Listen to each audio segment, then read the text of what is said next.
అందరూ బాగున్నారమ్మా? బాగున్నారా? నేను వచ్చేటప్పుడే ఒక అతను ఎవరో ఈ వైసీపీ ప్రభుత్వానికి సంబంధించిన కల్తీ మద్యం తాగినట్టున్నాడు ఒక ఆయన. నా దగ్గరకు వచ్చి హైపరాదిని అడిగానని చెప్పమంటున్నాడు. ఆ కల్తీ మద్యం ఎంత పని చేస్తుందో మీరే చూడండి. ఇంకొక అతను అయితే స్విచ్ ఆఫ్ అయిన ఫోన్ తీసుకొచ్చి నన్నే సెల్ఫీ అడుగుతున్నాడు. కాబట్టి ఆ కల్తీ మద్యం పోవాలన్నా, అలాంటి కల్తీ ప్రభుత్వం పోవాలన్నా ఈసారి మీరందరూ కూటమి నిలబెట్టిన ప్రతి అభ్యర్థిని గెలిపించాలి. ముఖ్యంగా ఇక్కడ ఎవరు? పవన్ కళ్యాణ్ గారు. ఫస్ట్ టైం నాకు పిఠాపురంలో నేను ఎందుకు పుట్టలేదా అని బాధగా ఉంది నాకు. నిజంగా పిఠాపురంలో పుట్టుంటే బాగుండేది, డైరెక్ట్ గా పవన్ కళ్యాణ్ గారికి ఓటేసి అదృష్టం ఉండేది కదా అని బాధపడుతున్నాను నిజంగా నేను. కాబట్టి ఇవన్నీ మీరు గమనించి ఈసారి పవన్ కళ్యాణ్ గారిని భారీ మెజారిటీతో గెలిపించాలి.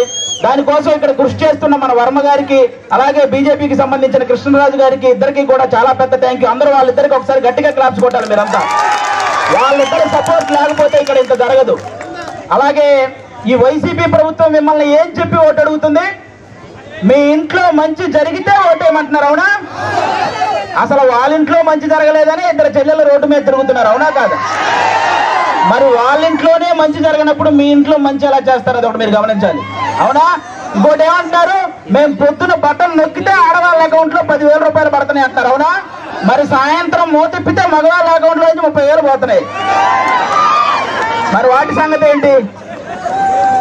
కాబట్టి పొద్దున బటన్ నొక్కుతున్నారు, సాయంత్రం పేక నొక్కుతున్నారు. ఈ రెండు మీరు గమనించి ఓటేయాలి. ఇంకోటి ఏమంటారు ఆయన?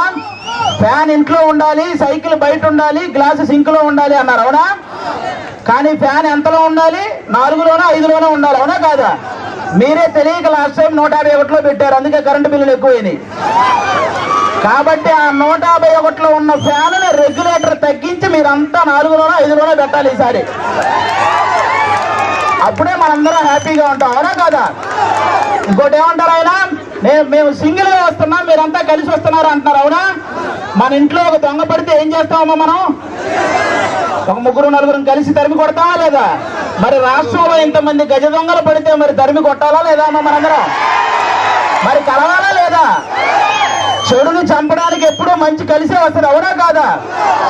ఇక్కడ రీసెంట్ గా వంగా గీత గారు వడదెబ్బ తగిలి పడిపోయారని విన్నాను, అవునా? కానీ 5 సంవత్సరాల నుంచి మనకి ఎన్ని దెబ్బలు తగిలినాయమ్మా?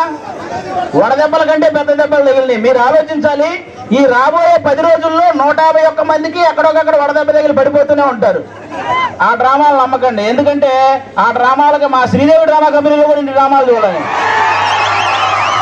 కాబట్టి ఇవన్నీ మీరు గమనించి ఈసారి గాజు గ్లాసు గుర్తు మీద ఓటేయాలి.